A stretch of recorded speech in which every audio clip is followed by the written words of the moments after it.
वृंदावन में श्री कृष्ण जी की एक अनन्य भक्त रहती थी। उनका नाम कांताबाई था। वह कृष्ण जी को लल्ला बुलाती, रोज उनकी सेवा करती, नहला धुलाकर भोग लगाकर उनके पास बैठ खूब बातें करती, खूब लाड़ करती।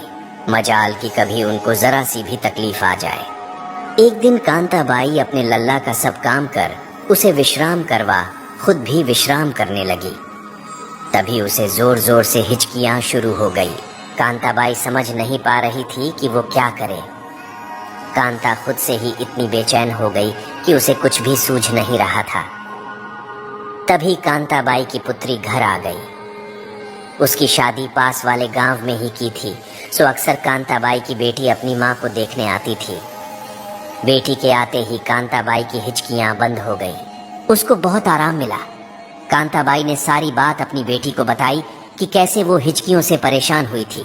उनकी बेटी ने कहा, माँ, मैं सच्चे मन से याद कर रही थी, तभी तुम्हें हिचकियां आ रही थी। अब मैं आ गई हूँ तो तुम्हारी हिचकियां भी बंद हो गई है।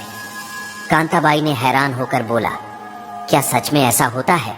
उसकी बेटी ने जवाब में कहा, हाँ जी माँ, जब हम किसी को सच्चे मन से याद करते हैं तो हमारे अपनों को हिचकियां आती हैं। कांताबाई ने सोचा, मैं तो अपने ठाकुर जी को हर पल याद करती रहती हूँ, मेरे लल्ला को तो कितनी हिचकियां आती होगी। नहीं, अब ऐसा नहीं होगा। मैं अपने लल्ला को याद नहीं करूंगी, ना ही परेशान करूंगी। उसी दिन से कांताबाई ने लल्ला को याद करना छोड़ दिया। अपनी पुत्री को लल्ला को देकर खुद को दूसरे कामों में खुद को व्यस्त कर लिया। सच में लल्ला को याद ना किया। देखते ही देखते कई सप्ताह बीत गए। एक दिन कांताबाई सो रही थी कि उसके लल्ला यानी खुद ठाकुर जी उसके सपनों में आए और उसके पैरों के पास आकर बैठ गए। खुशी के आंसुओं के साथ वो रोने लगते हैं। कांताबाई जी उठ जाती है और प्रभु को प्रणाम करती है।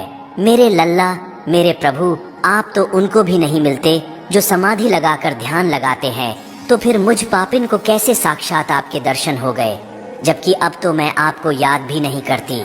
कृष्ण जी ने मुस्कुराते हुए कहा, माँ, जब भी कोई मुझे याद करता है तो उसके पीछे उसका स्वार्थ होता है, या कोई साधु जिसको मुक्ति पाने का स्वार्थ छुपा होता है। लेकिन धन्य हो माँ तुम, जिसने ये सोचकर याद करना छोड़ दिया कि मेरे लल्ला को हिचकियां आती होगी। मेरी इतनी परवाह करने वाली माँ भक्त पहली बार देखी है।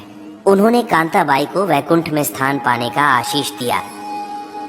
ठाकुर जी केवल आपके प्रेम और भाव के भूखे होते हैं, भगवान केवल भाव के भूखे हैं। जो भी भक्त भगवान को भाव से पुकारता है, भगवान उनके घर दौड़े चले आते हैं।